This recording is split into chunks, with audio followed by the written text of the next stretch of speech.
I want to cover a really important topic that just broke a couple days ago, and I put it out on my socials because I'm really trying to focus on the stories that actually matter to you, the things that we can control, the things that we can do something about instead of being in this constant cycle of toxic headlines that just make us feel like we're dooming out. So, with that, this story is one of the more intense ones, but there's actually something that you can do about it, and knowledge is power. So that's why I'm sharing this story that is one of the darker ones, but there's actually something that you can do about it. So stick with me through the end because I do think that this is valuable, it's relevant. A lot of you have known for a while that this has been happening, but it's just being made public by Secretary Robert F. Kennedy Jr. And so, for all that reason, we're going to dive into the alarming failures in the organ donation realm. Stick with me, this is important.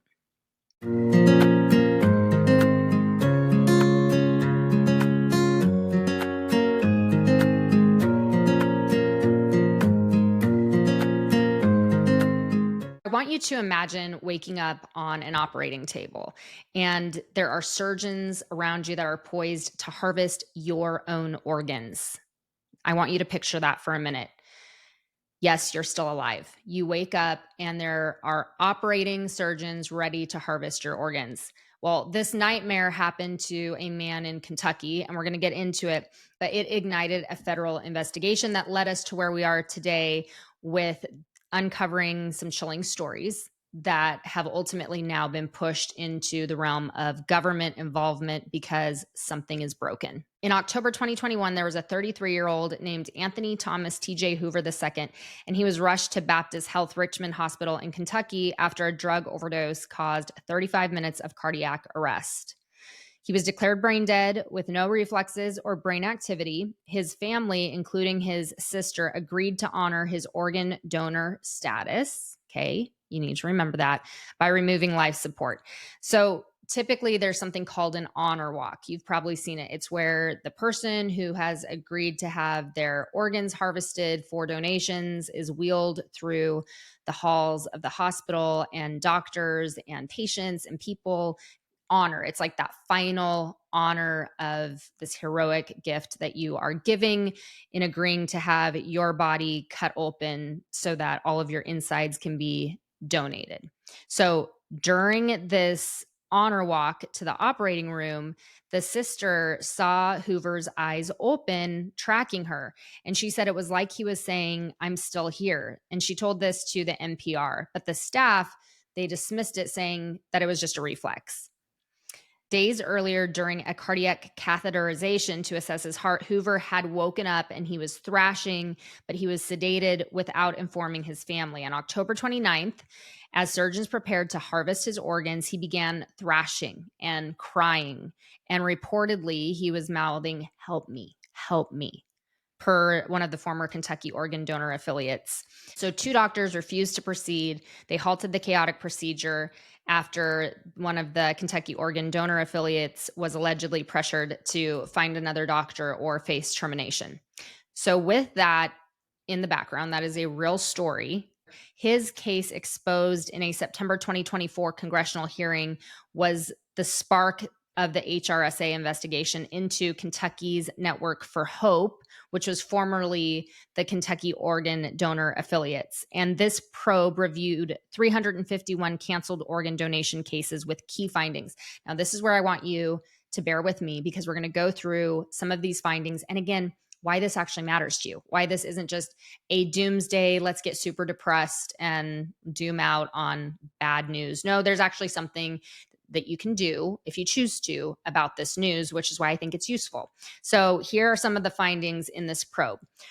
103 cases, that was about 30%, showed concerning features, including 73 patients with neurological signs that were incompatible with donation. At least 28 patients may not have been deceased when procurement began.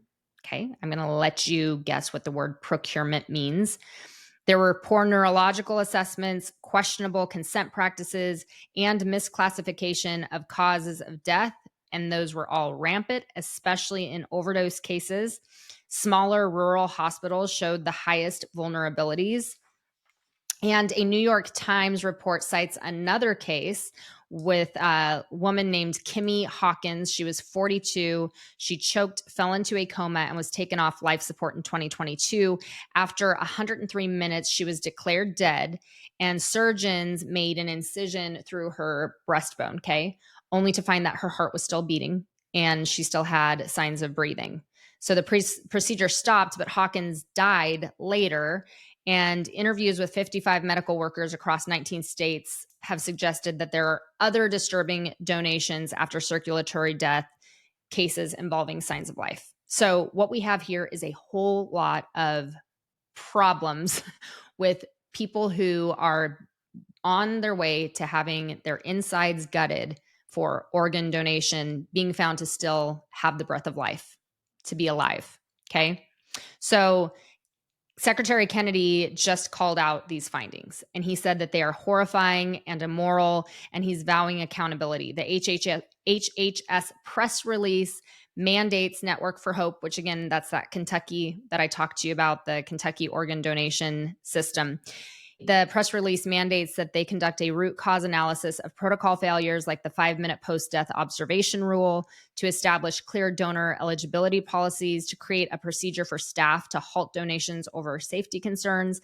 And he also, Kennedy, threatened to decertify Network for Hope if it fails to comply. And he ordered the Organ Procurement and Transplantation Network to implement national safeguards, including reporting safety-related donation stoppages and improving family communication.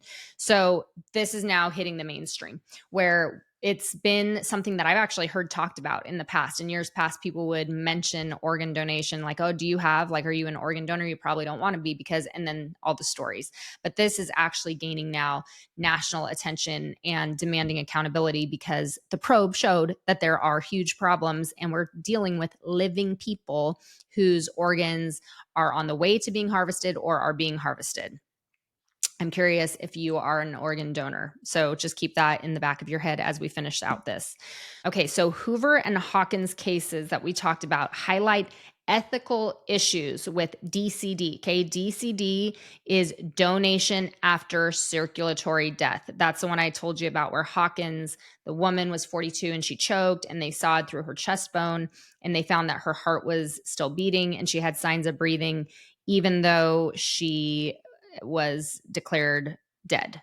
Okay. So this is all highlighting that there are issues, because we have living people who are organ donors who are either being cut open or are wheeled to being cut open and are found to still be alive. DCD is now nearly half. So donation after circulatory death is now nearly half of deceased donations. And it's raising concerns about premature death declaration, with reports of drugs used to hasten death in some cases. Currently, we have 170 million registered donors as of 2022 and 103,000 on transplant waiting lists. And the stats say that on average, 13 of those on the lists die daily. So who knows where the lapses are coming from, but there's obviously been significant lapses that are now being exposed by Secretary Kennedy. Now, Network for Hope out in Kentucky denied pressuring staff and has pledged compliance. Their CEO, Barry Massa, testified on July 22nd about new checklists and training, but public trust is crumbling. Over 1,000 donors withdrew from Kentucky's registry in October 2024. And I would say that this is a larger issue. This isn't just connected to Kentucky. I put this out on my social medias, and I'm going to read through some of the responses that came in from you guys. But what this does is it causes us to wonder what would happen if I was laid out in an operating room, unable to contend for myself, to fight for myself, and I was an organ donor. What is the vetting process? What actually does that mean? What would they give me medication to hasten my death, or would they try to fight hard to save me? At what point does it tip toward, we're going to let her pass, or we're going to hasten her passing so that we can harvest fresh organs for someone waiting for them? And how am I to know that I've been given every single chance at a comeback? So that's the overall concern. This is not limited to Kentucky. This is an issue with organ donation in the United States as a practice in general. So to opt out, that's the big question. You can remove yourself from state registries if you are in Kentucky at donatelifeky.org. Or for other states, you can go to organdonor.gov, or you can update your driver's license at the Department of Motor Vehicles, removing your donor designation. Now, I have heard from a lot of you who have tried to do that it's not as easy as it seems, that it's like a whole process. So I would say, let me know. I would love for you to comment in wherever you're listening to this and let us know what it was like if you remove yourself as an organ donor. What did that process look like for you and what state were you in? Okay, now I wanted to share a few of your responses that came in when I shared this story initially that I thought were worth you hearing. So here are some of the things that I heard talking about the actual work of getting yourself removed from the donor list. This came in. When I saw your post yesterday morning, I tried going to the California DMV site to remove my donor status because I had no idea, and it's impossible. So I go to the Donate Life registry, and you have to go through a very lengthy verification process just so you can click the box to remove. Why would they have to make it so difficult to do? It's so frustrating. Another person said, my dad died in 2016. He was brain dead. And the way they handled that situation to harvest organs made me sick. I changed my status right away. I'm no longer a donor. Another one of you said, as someone who works in healthcare, I can say I will never sign up to be an organ donor or advocate for it in any way. Maybe that's heartless of me. However, I've seen how these people act like vultures when it comes to someone's loved one passing, or they catch wind of someone nearing the end of life. It's horrible to watch. This came into, I was an ICU RN for years before becoming a CRNA. We had hardcore criteria prior to donation.